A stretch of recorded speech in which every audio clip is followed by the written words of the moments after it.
जहां भी जाते हैं तो कहते हैं यहां नफरत की बाजार है, नफरत की बाजार में मैं मोहब्बत की दुकान लगाने आया हूं। मैं आपसे पूछना चाहता हूं कि यहां आपके हरियाणा में कहीं नफरत की बाजार है? किसान परिवार में मैं पैदा हुआ हूं। मेरी भी आप जैसे ही खेती बाड़ी होती थी, मेरा भी कोई दूसरा व्यवसाय नहीं था। इस हिंदुस्तान में सर्वाधिक मेडल देने वाला यदि कोई राज्य है तो उस राज्य का नाम है हरियाणा है। खेलों में सर्वाधिक पदक यानी मेडल जीतने के कारण ही हरियाणा के बारे में यह कहा जाता है कि भारतीय खेलों की राजधानी है। जब भी मुझे हरियाणा आने का अवसर मिलता है तो मैं सच बताऊं कि मुझे बेहद खुशी होती है, और शायद बेहद खुशी इसलिए भी होती है कि मैं भी किसान परिवार में मैं पैदा हुआ हूं। मेरी भी आप जैसे ही खेती बाड़ी होती थी, मेरा भी कोई दूसरा व्यवसाय नहीं था। शायद एक तक किसान परिवार से होने के नाते, और दूसरा इसलिए कि हरियाणा की धरती ऐसी धरती है और हिमाचल प्रदेश इसके बगल की धरती, और यह पंजाब, यहां से बड़ी संख्या में हमारे भारत की सीमाओं की रक्षा करने वाले जवान यदि जाते हैं तो यहीं से जाते हैं। इसलिए स्वाभाविक रूप से हमें इस स्थान पर आने पर एक स्वाभाविक खुशी मुझे महसूस होती है। और बहनों भाइयों, इस धरती के करिश्मे को मैं अच्छी तरह जानता हूं। खेलों के मामले में भी हरियाणा ने सदैव भारत का मस्तक ऊंचा किया है।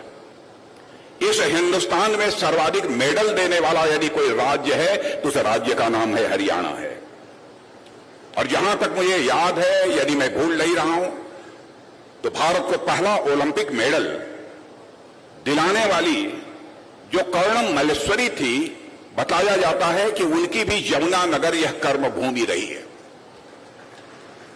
खेलों में सर्वाधिक पदक यानी मेडल जीतने के कारण ही हरियाणा के बारे में यह कहा जाता है कि भारतीय खेलों की राजधानी है। इसलिए स्वाभाविक है कि ऐसे राज्य में कोई कार्यक्रम होता है और वहां की जनता के साथ सीधा संवाद करने का अवसर मिलता है तो हमें खुशी होती है।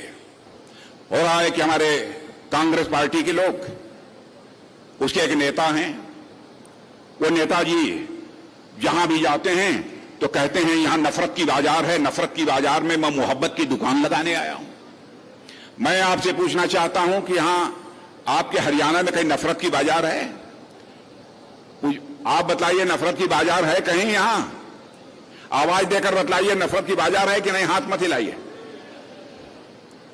तब तो यहां उनकी मोहब्बत की दुकान नहीं लगने पाएगी ना। क्या बात है?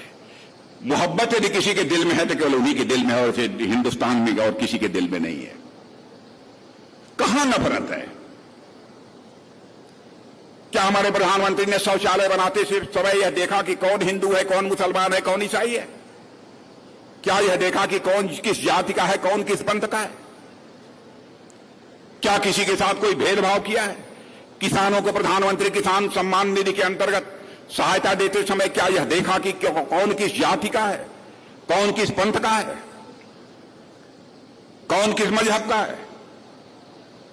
लेकिन अनावश्यक देश की जनता को गुमराह करने के लिए अनाप शनाप की इस प्रकार की बातें हताशा निराशा में उन लोगों के द्वारा बहनों भाइयों बोली जाती हैं।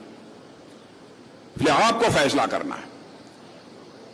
अभी हमारे बीच जी कह रहे थे हमारे प्रधानमंत्री की भारत में प्रतिष्ठा बढ़ी है। प्रधानमंत्री की प्रतिष्ठा तो बढ़ी है, वो इसलिए बढ़ी है बहनों भाइयों क्योंकि भारत की प्रतिष्ठा को बढ़ाने का काम हमारे प्रधानमंत्री ने किया है।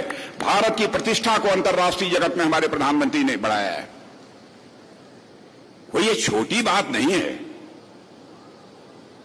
ये दुनिया के बड़े बड़े दिग्गज देशों के लोग भी हमारे प्रधानमंत्री के प्रति वह सम्मान व्यक्त करते हैं। यह कोई छोटी बात नहीं है। इसलिए मेरे बहनों भाइयों, मैं आप सबसे निवेदन करना चाहूंगा कि आप सबका पूरा समर्थन हमारी भारतीय जनता पार्टी को प्राप्त होना चाहिए।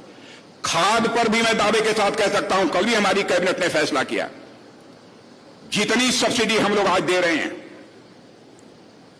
उतनी सब्सिडी शायद दूसरी सरकार रहती तो खाद पर भी उतनी सब्सिडी देने की हिम्मत नहीं कर पाती। लेकिन हम लोग अपनी सब्सिडी देने मुहैया कराने का भी काम कर रहे हैं। मिनिमम सपोर्ट प्राइस इस हरियाणा में मुझे बतलाया गया कि 14 फसलों की दी जा रही है, 14 फसलों की। और बहनों भाइयों, लगातार हम लोग मिनिमम सपोर्ट प्राइस बढ़ा रहे हैं। लगातार मिनिमम सपोर्ट प्राइस बढ़ा रहे हैं और जितनी खेती में लागत लगती है, कोशिश यही हम लोगों की रही है कि लागत का कम से कम 1.5 गुना हमारे किसानों को प्राप्त होना चाहिए। इसी सोच के आधार पर ही हम लोग जब भी एमएसपी निर्धारित करते हैं तो इस बात का बराबर हम लोग ध्यान रखते हैं और हम लोगों ने एमएसपी बढ़ाई है।